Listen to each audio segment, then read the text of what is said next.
So God showed himself to me through my story with demons as it came to be revealed the other day. He directly revealed to me the demonic activity that I had been close to for a long time, and also, unfortunately, being a part of. Not directly, not saying that I was possessed. By God's grace, I wasn't, and I was protected. It's actually incredible. But yes, I did witness, I was close to it, and I was a part of it by something I bought.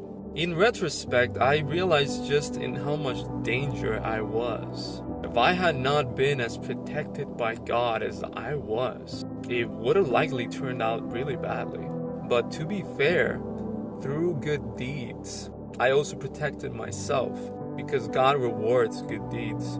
God leads the good to him and sends his divine protection from evil based on how you behave.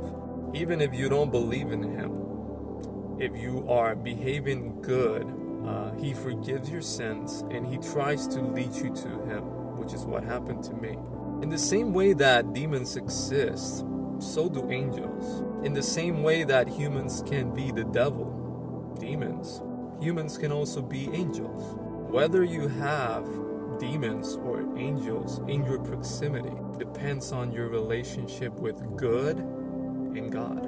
And not only you and what you do, but the people around you. In 2024, I spent the whole year basically, after a painful breakup, helping people on Facebook. Before I even made a TikTok, I was helping them with reflections, written reflections. I was trying to help my ex-partner through the reasons that we broke up.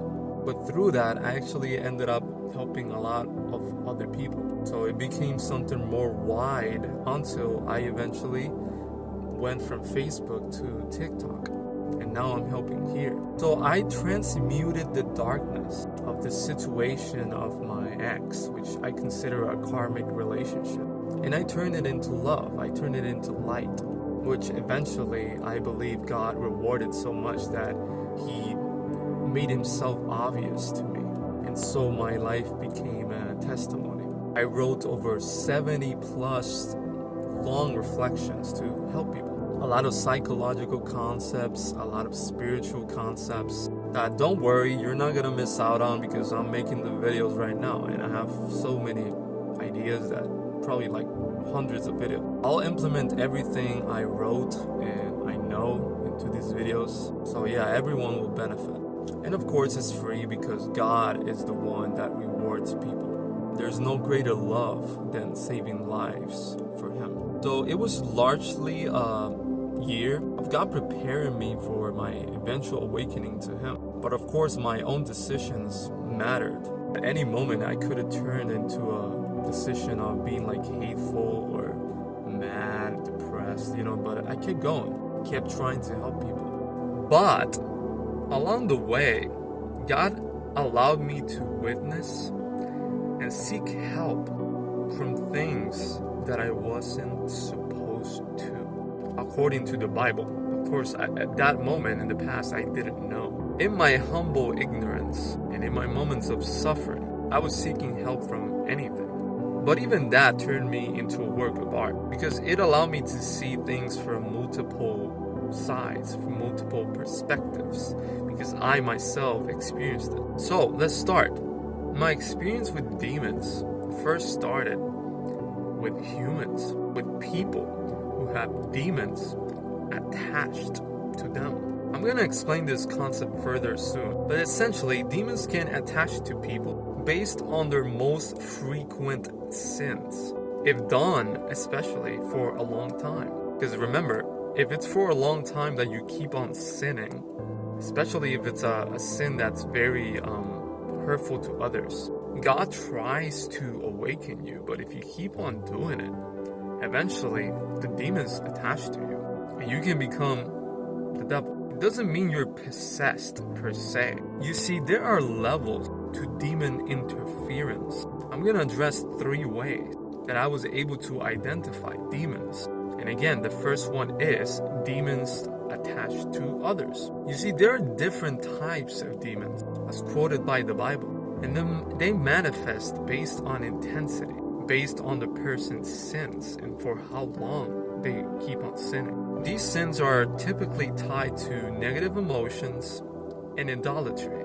During this time, I was able to identify a person that was possessed, not fully, but in spurts, in brief moments. And I was able to identify another person that is so blinded by a demon that they practically embody the demon in the way that they act. And not that it's a funny thing, it's tragic, but it can be a bit funny in the sense that it becomes really obvious. Based on the demon's description and how the person acts, you're able to identify who it is you're actually talking to. And it's not the person. Because you understand that nothing you say actually matters. Because the person's very trapped. You're just gonna waste your time. Because again, it's not the person you're talking to. And the person can only wake up in 3 ways. If you force them to wake up with Bible verses, which typically you have to be careful because they can even get aggressive to hear. Second is exorcism, ideally through a group effort. Or the third way to wake up is the most common one, the typical one, reaching rock bottom, aka being humbled and forced to surrender. Because you wake up and you realize that the way you're doing things through your sin is not working. And that ultimately, you don't have control of anything. So you surrender to God. Our greatest awakenings typically come in our moments of greatest vulnerability. Because that's where a memory that can never be erased is born. And through that deep reflection and transformation, we are reborn. So my second encounter with demons, and the most obvious one, if you've watched my videos, started when I bought, unfortunately, tarot cards, which happened around September. So at that point, I wasn't awake to God yet. I only believed in the universe, which by the way is very silly. I'll have to explain it in another video. But yeah, during that time, I wasn't awake to God yet. And it was for a reason, I believe, because God was allowing me to see what each thing could offer me. So I could have like multiple perspectives of what each thing could offer me, of how happy I could be with each thing. So I had a heavy tarot face. I even learned how to read the cards myself. And I was watching heavy tarot readings on YouTube. I was borderline addicted, honestly. I was doing it because through the breakup, I was trying to understand what was going on from her side. But it also helped me study myself, honestly. And the tarot readings, here's the dangerous thing, the creepy thing. They made so much sense. They felt like they were speaking directly to me. And there's a reason for that, which I will explain in a separate video. It's too much to cover. But to summarize, until recently even, I was still hooked on watching tarot readings on YouTube. And I was learning some things that I could apply for God, which is the goal right now. But back then, that wasn't the goal. It was just for my own development. And though it helped me reflect a lot, in actuality, I'm very, very lucky that I barely ever, rarely used my own cards. Because unfortunately, to use tarot cards, to even own them, can be very dangerous. Because it means opening the door to the spiritual realm. If you don't believe in God, you really have to ask yourself, what is speaking to you?